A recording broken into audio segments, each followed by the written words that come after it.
সবাই নমস্কার। আপনারা সকলেই জানেন আজকে আমাদের কেন্দ্রীয় বাজেট পেশ করেছেন আমাদের মাননীয় অর্থমন্ত্রী সীতারামনজি। এই বাজেটটা খুব অন্য ধরনের বাজেট, কারণ সেটা পোস্ট কোভিড বাজেট। একটা অতিমারি হয়ে গেছে, এরপরে বাজেট হচ্ছে, এবং অনেকরাই বলেছিলেন যে ইন্ডিয়ার গ্রোথ হবে না, মার্কেটগুলি সব নেগেটিভ হবে, কিন্তু আমরা রিকভারি করেছি খুব ভালো। এবং দুটো থেকে একটা ইকোনমিক রিকভারি আমাদের ভালো হয়েছে under leadership prime minister Narendra Modi, এবং আরেকটা আমাদের প্যান্ডেমিকে সামাল দেওয়ার জন্য আমরা খুব সাকসেসফুলি করেছি। কোভিড ভ্যাকসিনও তৈরি করেছি, আমরা বিভিন্ন দেশে দিচ্ছি, আর হায়েস্ট বলা হয় ভ্যাকসিনেশনও ভারতবর্ষেই হয়েছে। অনেক মাইলস্টোনসও অ্যাচিভ করা হয়েছে এই অতিমারির সময়। এবং এই বাজেটটা অন্যরকম বাজেটের কারণে বলছি, এই বাজেটে কী আছে যে ইকোনমিকে চাঙা করার একটা ব্যবস্থা। যে অনেক ইকোনমিস্টরাই বলছিল ডিমান্ড ক্রিয়েশন করা দরকার। এই বাজেটের সাথে দেখা যায় social spending, infrastructure spending, health spending, তারপরে এডুকেশন দেখা যায়। So this is a very welcome budget. এত চ্যালেঞ্জের মুখে, এত বড় গ্লোবাল চ্যালেঞ্জের মুখে এই বাজেট করাটা খুব সাহসী পদক্ষেপ, এবং আমি স্বাগত জানাই সরকারের পক্ষ থেকে। এবং এই বাজেটের 6টা পিলার, 6টা স্তম্ভের উপর দাঁড়িয়ে আছে। একটা হলো হেলথ, দ্বিতীয় হলো হিউম্যান ক্যাপিটাল, মানব সম্পদ, ইনোভেশন, নতুন চিন্তাধারা, R&D, রিসার্চ অ্যান্ড ডেভেলপমেন্ট, আর পরিকাঠামো ইনফ্রাস্ট্রাকচার। এই 6টি স্তম্ভের উপরে এক ইউনিয়ন বাজেটটা দাঁড়িয়ে আছে। আত্মনির্ভর ভারত আমরা ডিক্লেয়ার করেছিলাম, কেন্দ্র সরকার এটা নিয়ে বহু কথা হয়েছে, কিন্তু আজকে ফিগারগুলি এসে গেছে। RBI বলেছে 27.1 লাখ করোড় টাকা খরচ হয়েছে আত্মনির্ভর ভারতে, ইউটিলাইজ হয়েছে। এটা কত? GDP 30% of GDP has been used for আত্মনির্ভর ভারত। সুতরাং it is a big landmark, milestone. Government mission পোষণ গর্ভবতী মাদের জন্য, স্টেজ 2 জল জীবন মিশন আরবান, সেটাও অ্যানাউন্স করা হয়েছে। নতুন একটা স্কিম অ্যানাউন্স করা হয়েছে, সেটা হলো প্রাইম মিনিস্টার স্বাস্থ্য যোজনা। এটার জন্য বরাদ্দ হয়েছে 64,180 crore। সেটা লঞ্চ করা হবে। সেটা কি? To develop primary, secondary and tertiary health care. সেটা ডিটেলগুলি পরে আসবে। এবং MSP, ন্যূনতম সহায়ক মূল্য যাকে বলি আমরা, সেটা একটা চেঞ্জ করা হয়েছে। এবার প্রোডাকশনের 1.5% MSP হবে। যা প্রোডাকশন কস্ট আছে সেটা 1.5%।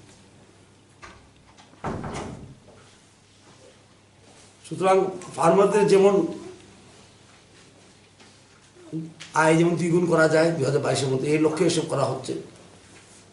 এবং আপনারা জানেন কৃষি বিলে অনেক কন্ট্রোভার্সি তৈরি করার চেষ্টা করছে রাজনৈতিক অনেক দলরাই, কিন্তু আবার আমি এখানে বলতে চাই কৃষি বিলে ফার্মারদের বিরুদ্ধে কিচ্ছু নেই, সেটা শুধু অপপ্রচার। কৃষি বিলে 3টা বিল আছে, আপনারা সবাই জানেন। একটা হলো দালাল যেন না কাজ করতে পারে, দালাল বাদ দিয়ে যেমন ফার্মাররা পায়। একটা হলো স্টোরেজ, আরেকটা হলো ফার্মারের কন্ট্রাক্ট ফার্মিং করতে পারে। এই 3টা জিনিস আছে কৃষি বিলে, এবং সেটা ফার্মারদের জন্য খুব দরকার। To give justice and liberty two farmers, আমাদেরকে জাস্টিস দেওয়া এবং লিবার্টি দেওয়ার জন্য এই কৃষি বিলটা নিয়ে আসা হয়েছিল। হেলথে অনেক জোর দেওয়া হয়েছে, হেলথ অ্যান্ড ওয়েলবিং। আর সেখানে 138% up, 35,000 crore will be spent for COVID-19 vaccine. COVID-19-এর ভ্যাকসিনের জন্য 35,000 crore আমরা স্পেন্ড করবো। MSPর কথা আমি বলেছি। আর গভর্নমেন্ট সাবমিটেড ওয়েলফেয়ার ফার্মার, এমএসপির কথা আমি বলেছি, অনেক চেঞ্জ হয়ে গেছে 1 না 5 টাইমস। ফ্রি কুকিং গ্যাস যেটা উজালা স্কিম ছিল, সেটাকে আরও 1 crore মোর বেনিফিশিয়ারিজকে এক্সটেন্ড করা হবে, 1 কোটি বেনিফিশিয়ারিকে আরও দেওয়া হবে। আরেকটা খুব বড় জিনিস, এগ্রিকালচার ক্রেডিট, সেটা টার্গেট ফিক্স করা হয়েছে 16.5 লাখ crore। এর সঙ্গে কি করা হয়েছে, নাবার্ডকে আরআইডিএফ মানে রুরাল ইনফ্রাস্ট্রাকচার ডেভেলপমেন্ট ফান্ড, সেটাও ইনক্রিজ করা হয়েছে, যেন রুরালে গ্রামীণ এলাকায় যেমন পরিকাঠামো বানাতে পারে। নাবার্ড যেমন টাকা ঋণ দেয় রাজ্য সরকারকে, আমরাও নিচ্ছি ত্রিপুরা সরকার। কত করেছে এটা, 30,000 crore থেকে 40,000 crore, সেখানেও বৃদ্ধি হয়েছে।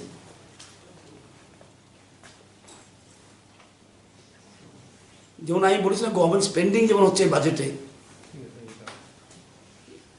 এভাবে আমরা কি করছি, ইনফ্রাস্ট্রাকচার তৈরি করার ব্যাপারও একসঙ্গে দুটা হচ্ছে। অনেক ইকোনমিস্ট বলছে স্পেন্ডিং করা দরকার, ডিমান্ড বাড়লেই সাপ্লাই বাড়বে, after all supply depend on demand. এই বাজেটে দেখা যাচ্ছে ডিমান্ড বাড়ানো, যেমন ইন্ডাস্ট্রিগুলো আরও চাঙ্গা হয়ে ওঠে, ক্যাশ ফ্লো যেমন ভালো হয় বাজারে। National highway 11,000 kilometre national highway এবছর, এই ফাইন্যান্সিয়াল ইয়ারে। আর সবচেয়ে বড় কথা, ফাইন্যান্স মিনিস্টার অর্থমন্ত্রী প্রপোজ করেছেন ফিসক্যাল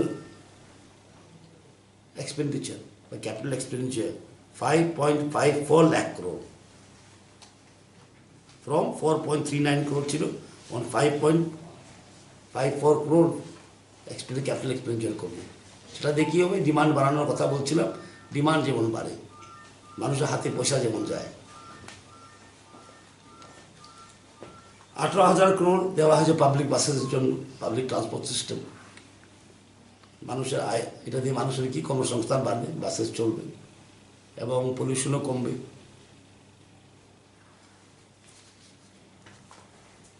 যে ব্যাঙ্কগুলি পারফরমেন্স বেশি ভালো না, ব্যাড ব্যাংক বলেছে, ব্যাড ব্যাংক মানে ভালো না, এনপিএ বেশি আছে, ওদের জন্য ইকুইটি আবার গভর্নমেন্ট দিচ্ছে 20,000 কোটি টাকা। যেমন এনপিএগুলি আমি শুনছিলাম ফাইন্যান্স মিনিস্টারকে, উনি বলছিলেন এনপিএগুলি যেমন রাবার করা যায় ক্লিন, কিন্তু ক্লিন করাতে কি ও ট্রান্সপারেন্টভাবে ব্যাঙ্কগুলি যেমন আবার যেমন ব্যাংকের স্বাস্থ্য, health of the financial system should become normal, এর জন্য 20,000 কোটি টাকা সেন্ট্রাল গভর্নমেন্ট দেবে এই ব্যাঙ্কগুলিতে। Post matric scholarship for SC students 35,219 হবে, এটা 5 বছরের জন্য এটা অ্যালটমেন্ট করা হয়েছে এসসিদের জন্য। যারা সিনিয়র সিটিজেন আছেন এবং ওদের আয় একমাত্র পেনশন থেকে বা এফডি থেকে, ওরা আর 75 বছর পরে আর আইটিআর ফাইল করতে হবে না, ইনকাম ট্যাক্স রিটার্ন ফাইল করতে হবে না। ইজ অফ লিভিংয়ের গেছে। এখন আর একটা ফাইন্যান্সিয়াল সাইডে বাজেটের যদি দেখতে যাই আমরা, আগে আছিল 3+1 না, 3+1 যে বরোয়িং ছিল আমাদের, 3+1 ছিল বরোয়িং। এখন কি করেছে, 3 ছিল আনকন্ডিশনাল বরোয়িং, আমাদের স্টেট বড় করতে পারো 3% অফ জিডিপি, ঠিক আছে, আর 1 ছিল কন্ডিশনাল বরোয়িং। তো স্টেটের হাতে যেমন টাকা যায়, এর জন্য কি করেছে এখন 4% আনকন্ডিশনাল, 0.5% কন্ডিশনাল, সেই কন্ডিশনালগুলি বলবে আমাদেরকে এখন। এবং পাওয়ার সেক্টরে 3.0 lakh crore for 5 years, infrastructure distribution generation, সেখানে ত্রিপুরাও লাভবান হবে, এটা হলো অর্থনীতির ব্যাপার। ফিসক্যাল ডেফিসিট এবার 9.5% অফ জিডিপি ছিল ফর 2021, সেটা উনি খুব সুন্দরভাবে বললেন।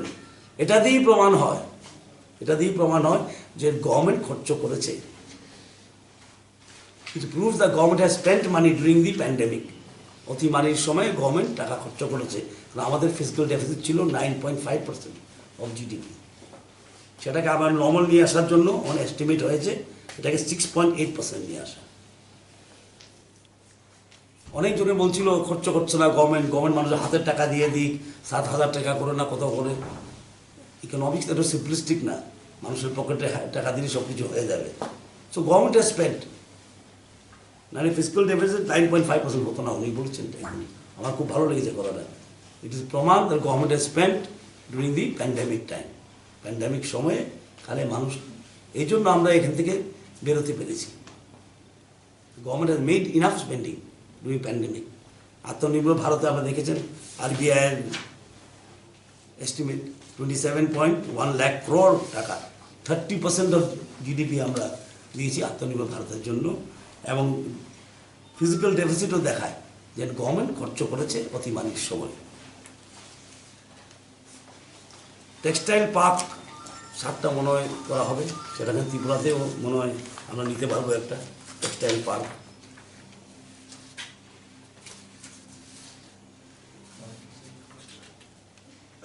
আর রুরালে কত দিয়েছে অ্যালোকেশন ফর রুরাল ডেভেলপমেন্ট? হ্যাঁ, allocation for rural infrastructure development খুব দরকার এটা। আমরা চাই না গ্রামীণ ডিস্ট্রেস হোক, গ্রামে কোনো রকম সংকট হোক, অর্থনৈতিক সংকট হোক, সেটা আমাদের সরকার চায় না। তাই আমরা ইনফ্রাস্ট্রাকচার ডেভেলপমেন্ট অফ রুরাল এরিয়াতে, আগে ছিল 30,000 crore, এখন হয়েছে 40,000 crore।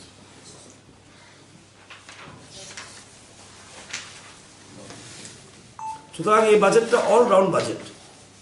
একদিকে যেমন ফিজিক্যাল ম্যানেজমেন্ট আছে, অর্থনীতি ম্যানেজমেন্ট, একদিকে গ্রামীণ ইনফ্রাস্ট্রাকচার, একদিকে পাবলিক বাসেস, হেলথ, ভ্যাকসিনের জন্য খরচ করা, হেলথ, একদিকে বলে বিজনেস, যেমন কি বলে যে বিজনেসগুলি একটু মার খেয়ে গেছে জুটি প্যান্টে, তারা যেমন উঠে আসে, এই জন্য টেক্সটাইল পার্ক। কারণ টেক্সটাইল ওয়ার্কাররা, টেক্সটাইল মিলরা খুবই শোচনীয় অবস্থা ছিল প্যান্ডামিকের সময়, এবং সেটাকে আবার চাঙা করা।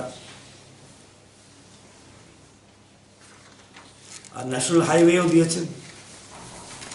আমাদের হাইওয়ে কত আছে? West Bengal highway 11,000 kilometre national highway infrastructure this ইয়ার। এক বছরে আমরা 11,000 কিলোমিটার ন্যাশনাল হাইওয়ে আছে ট্রান্সপোর্ট। তো গভর্নমেন্ট খরচ করছে। India is spending for India. এই বাজেট যদি আমরা সাম আপ করতে চাই, আমরা বলবো the government of India is spending for India, আত্মনির্ভর হওয়ার জন্য। মানুষের কাছে টাকা যেমন পৌঁছে, ডিমান্ড যেমন বাড়ে, জিনিসের ডিমান্ড বাড়লে সাপ্লাইও বাড়বে, সাপ্লাই বাড়লে ম্যানুফ্যাকচারিং বাড়বে। It's all chain. ম্যানুফ্যাকচারিং বাড়লে কর্মসংস্থানও বাড়বে। তো ইটস অল চেইন। তো চেইনটাকে উনি কী করলেন? সি স্টার্টেড দ্য জেনারেটর, প্রক্রিয়াটা শুরু করে দিলেন এই বাজেটের মাধ্যমে। সেই বাজেটকে আমরা বলবো ভেরি পুরো people budget, all round budget with a vision, budget with a vision. এটা ভিশনলেস বাজেট নয়, it's a budget with a vision. এবং আমি স্বাগত জানাই, এবং it is very very good budget in face of all the challenges. এতগুলি challenges ছিল, এবং আমাদের প্রধানমন্ত্রী নরেন্দ্র ভাই মোদীজিকে আমি ধন্যবাদ জানাই, এবং এই বাজেটকে আমি স্বাগত করি এবং স্বাগত জানাই। এবং সীতারামন দিকেও তো আমি অভিনন্দন জানাই যে উনি এত সুন্দর বাজেট করেছেন প্রধানমন্ত্রীর নেতৃত্বে। এবং আমরা আগামী দিনে আবার নর্মাল দিন, ভালো দিন আমরা দেখতে পারি। আর কৃষকদের আয় 2022-এর মধ্যে নিশ্চয়ই ডবল হবে, সেটা আমি বিশ্বাস সঙ্গে বলতে পারি। ধন্যবাদ।